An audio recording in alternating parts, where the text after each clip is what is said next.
भूमिका साहू। तो चलिए शुरुआत करते हैं आज की सबसे बड़ी खबर से, जहां दुर्ग में युवती की चाकू मारकर हत्या, पुलिस जांच में जुटी। दुर्ग से इस वक्त की सबसे बड़ी खबर, वैशाली नगर इलाके में रहने वाली खुशी साहू की दिन दहाड़े चाकू से ताबड़तोड़ हमला कर हत्या कर दी गई।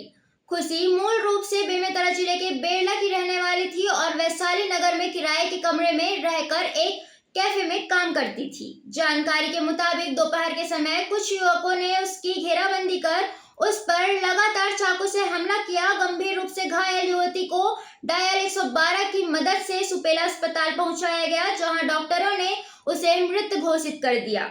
घटना के बाद दुर्ग पुलिस ने मर्ग कायम कर जांच शुरू कर दी है। पुलिस खुशी की रूममेट और जिस कैफे में वह काम करती थी वहां के कर्मचारियों से पूछताछ कर रही है। आरोपियों की तलाश जारी है। बीएसपी में बड़ा हादसा, 50 फीट से गिरा क्रेन का कैबिन ऑपरेटर आईसीयू में भर्ती। भिलाई स्टील प्लांट के ब्लास्ट फर्नेस क्षेत्र में शुक्रवार तड़के बड़ा औद्योगिक हादसा हो गया। रॉ मटेरियल हैंडलिंग सेक्शन में संचालित ओवरब्रिज क्रेन नंबर 4 का कैबिन अचानक टूटकर करीब 40 से 50 फीट नीचे गिर गया। हादसे के समय कैबिन में मौजूद क्रेन ऑपरेटर रविंद्र चौधरी गंभीर रूप से घायल हो गए। गिरते समय कैबिन स्टील बीम से टकराया, जिससे उसका वेग कम हुआ और एक बड़ा हादसा टल गया। गंभीर हालत में घायल ऑपरेटर को पहले प्लांट के मेडिकल पोस्ट और फिर सेक्टर 9 अस्पताल के आईसीयू में भर्ती कराया गया है, जहां उनकी हालत फिलहाल स्थिर बताई जा रही है। हादसे के बाद संबंधित क्रेन को बंद कर दिया गया है, जिससे ब्लास्ट फर्नेस के रॉ मटेरियल हैंडलिंग का काम प्रभावित हुआ है। हैरानी की बात यह है कि इसी क्रेन का 4 दिन पहले ही सेफ्टी इंस्पेक्शन हुआ था और इसे सुरक्षित घोषित किया गया था। अब बीएसपी प्रबंधन तकनीकी खराबी, रख रखाव में लापरवाही या अन्य कारणों की जांच कर रहा है। फिलहाल प्रबंधन की ओर से कोई आधिकारिक बयान जारी नहीं किया गया है। बीजेपी के संयुक्त प्रदेश कार्य समिति बैठक 2028 चुनाव की रणनीति पर मंथन। रायपुर स्थित भाजपा प्रदेश मुख्यालय कुशाभाऊ ठाकरे परिसर में आज पार्टी के सभी 17 प्रकोष्ठों की संयुक्त प्रदेश कार्य समिति की बैठक आयोजित हुई। करीब 2.5 घंटे चली बैठक में मुख्यमंत्री विष्णुदेव साय, प्रदेश अध्यक्ष किरण सिंह देव, संगठन महामंत्री पवन साय सहित सभी प्रकोष्ठों के पदाधिकारी और कार्यकर्ता शामिल हुए। बैठक में केंद्र और राज्य सरकार की योजनाओं को गांव-गांव तक पहुंचाने, जनसंपर्क बढ़ाने और 2028 विधानसभा चुनाव की रणनीति पर विस्तार से चर्चा हुई।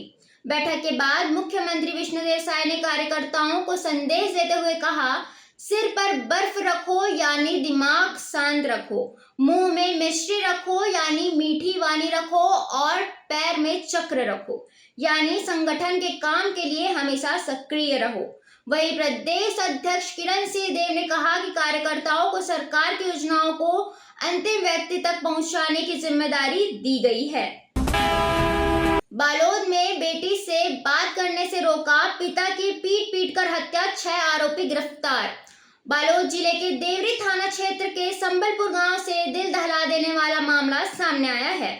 गौकरण साहू ने अपनी नाबालिग बेटी से बातचीत करने के लिए युवक भानु प्रताप जैन को मना किया था।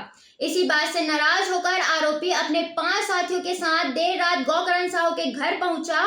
आरोपियों ने सोते हुए गौकरण साहू पर बांस के डंडों और लकड़ी के राफ्टर से सिर, पीठ और कमर पर ताबड़तोड़ हमला कर दिया।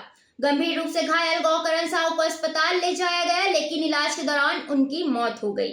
जांच में मृतक की 13 वर्षीय बेटी ने पुलिस को बताया कि उसकी भानु प्रताप से बातचीत होती थी, जिसका पिता विरोध करते थे। इसी रंजिश से वारदात को अंजाम दिया गया। मामले में एडिशनल एसपी मोनिका ठाकुर ने बताया कि हत्या की धाराएं जोड़ते हुए मुख्य आरोपी समेत सभी 6 आरोपियों को गिरफ्तार कर जेल भेज दिया गया है। कवर्धा में खेत की करंट वाली फेंसिंग बनी मौत का कारण। कवर्धा जिले के पंडरिया थाना क्षेत्र के ग्राम मंझोली में दर्दनाक हादसा हो गया। खेत में मक्के की फसल को आवारा पशुओं से बचाने के लिए मेड़ पर करंट प्रवाहित फेंसिंग तार लगाया गया था। इसी दौरान रामभीषण खेत की ओर जा रहे थे और करंट की चपेट में आ गए। करंट का झटका इतना तेज था कि उनकी मौके पर ही मौत हो गई। घटना की सूचना मिलते ही पंडरिया थाना पुलिस मौके पर पहुंची और शव को कब्जे में लेकर पंचनामा कार्रवाई शुरू की। शव को पोस्टमार्टम के लिए भेजा गया है। अब पुलिस यह जांच कर रही है कि खेत में इस तरह करंट प्रवाहित फेंसिंग किसकी लापरवाही से लगाई गई और जिम्मेदार लोगों के खिलाफ क्या कार्रवाई की जाएगी। फिलहाल टॉप 5 न्यूज बुलेटिन में बस इतना ही। अगर आपको हमारा यह बुलेटिन पसंद आया हो तो वीडियो को लाइक करें, चैनल को सब्सक्राइब करें और बेल आइकन जरूर दबाएं। छत्तीसगढ़ की हर बड़ी, विश्वसनीय और असरदार खबर के लिए देखते रहिए RNS न्यूज।